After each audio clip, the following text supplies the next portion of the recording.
Berdasarkan laporan keuangan tahun 2025, perseroan mencatat pendapatan kontrak pelanggan naik 28,42% year on year menjadi 5,42 triliun rupiah.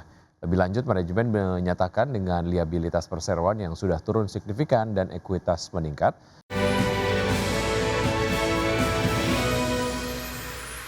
Pemirsa, PT Teladan Prima Agro Tbk menargetkan produksi minyak kelapa sawit mentah meningkat sebesar 5 hingga 10% pada tahun 2026 dibandingkan realisasi tahun lalu. Ya, dengan target produksi tersebut, perseroan membidik pendapatan dan laba pada tahun 2026 bisa naik hingga 10% dibandingkan dengan tahun lalu.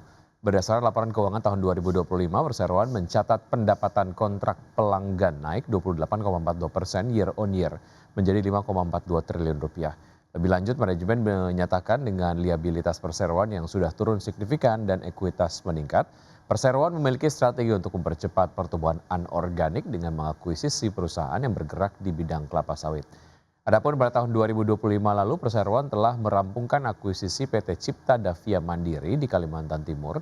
Kala itu perseroan merogoh dana 136,32 miliar rupiah dari realisasi penggunaan dana IPO sebesar 220,32 miliar rupiah yang sudah dipakai perseroan. Ya, emiten makanan dan minuman PT Wahana Interfood Nusantara Tbk atau KOKO resmi mengantongi persetujuan aksi korporasi rights issue. Langkah ini dilakukan untuk menambah modal dan mendukung ekspansi bisnis perseroan ke depan.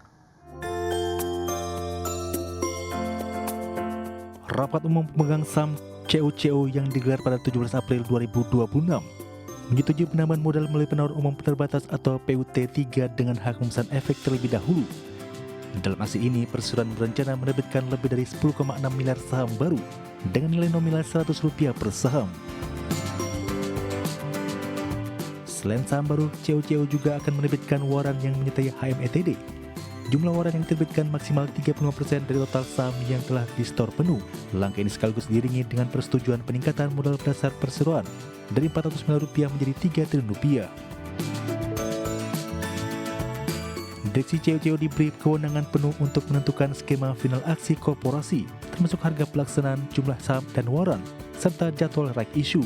Adapun dana yang diperoleh akan digunakan untuk akuisisi serta belanja modal guna mendukung pertumbuhan usaha perseroan dan entitas anak. Berbagai sumber untuk ID Action. Pemirsa, MSCI menyatakan akan tetap mempertahankan pembatasan terhadap saham-saham Indonesia dalam indeks globalnya pada tinjauan periode Mei. MSCI menyatakan pihaknya masih menilai cakupan konsistensi dan efektivitas data baru serta kebijakan regulasi yang diumumkan oleh Otoritas Jasa Keuangan Indonesia.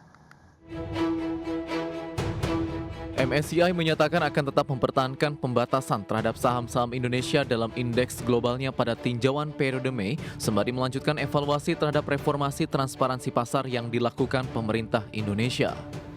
Keputusan ini menunjukkan bahwa penyedia indeks global tersebut masih menilai sejumlah aspek perbaikan pasar modal Indonesia belum sepenuhnya memenuhi standar yang diharapkan, khususnya terkait transparansi kepemilikan dan aktivitas perdagangan.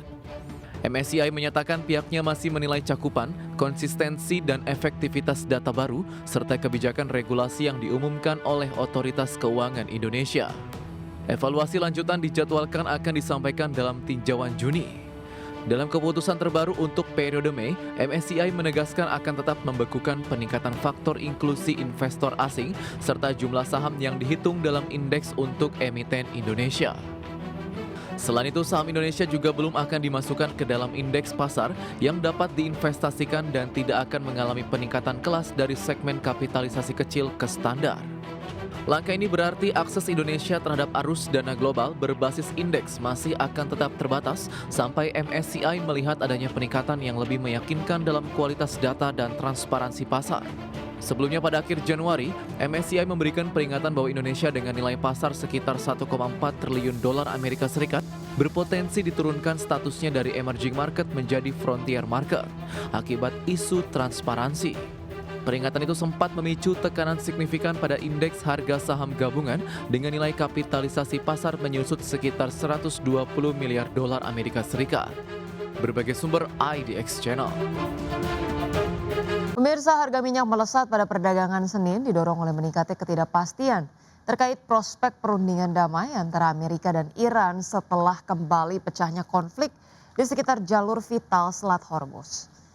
Minyak mentah berjangka Brent ditutup melonjak 5,64% ke level $95,48 per barrel, sedangkan minyak mentah berjangka West Texas Intermediate melambung 6,87% ke posisi $89,61 per barrel. Kenaikan ini terjadi setelah harga minyak sempat anjlok pada 9% hingga 9% pada sesi Jumat, usai Iran menyatakan jalur pelayaran untuk kapal komersial melalui Selat Hormuz dibuka selama masa gencatan senjata. Namun situasi berubah drastis pada akhir pekan setelah Amerika Serikat menyita kapal kargo Iran yang berupaya untuk menembus blokade. Teheran merespon dengan ancaman pembalasan, memicu kekhawatiran pasar akan kembali memanasnya konflik di kawasan Timur Tengah. Sementara itu harapan atas kelanjutan proses damai kembali meredup, terutama menjelang berakhirnya gencatan senjata 2 minggu yang dijadwalkan berakhir pekan ini.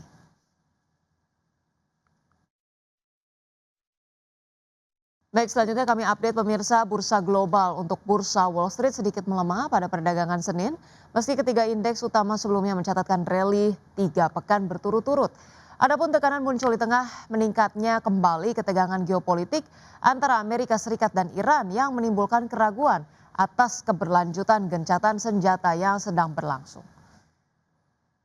Terima kasih Anda masih bergabung sama kami. Pemirsa, PT Fore Kopi Indonesia Tbk mencatat lonjakan laba bersih sebesar 60,5% secara tahunan pada kuartal 1 tahun 2026. Iya, adapun ekspansi jaringan menjadi salah satu pendorong utama di mana sepanjang kuartal 1 2026, perseroan tercatat membuka lebih dari 20 gerai baru di berbagai kota di Indonesia.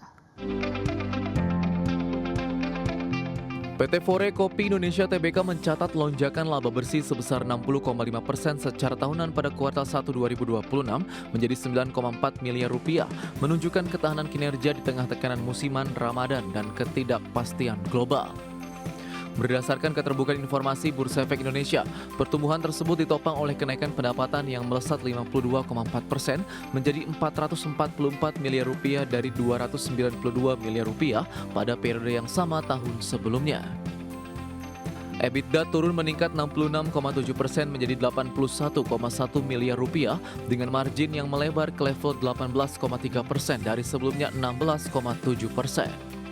Direktur Utama Fore, Viko Lomar mengatakan kinerja ini mencerminkan efektivitas ekspansi dan peningkatan skala usaha perseroan. Di saat konsumsi cenderung melambat selama Ramadan, Fore tetap mampu menjaga pertumbuhan melalui penguatan basis pelanggan dan efisiensi operasional. Ekspansi jaringan menjadi salah satu pendorong utama, di mana sepanjang kuartal 1 perseroan membuka lebih dari 20 gerai baru dengan lebih dari 40% berada di kota Tier 2 dan Tier 3. Hingga akhir Maret 2026, total gerai aktif mencapai 338 unit, naik 35% dibandingkan 251 gerai pada kuartal 1 2025. Berbagai sumber IDX Channel.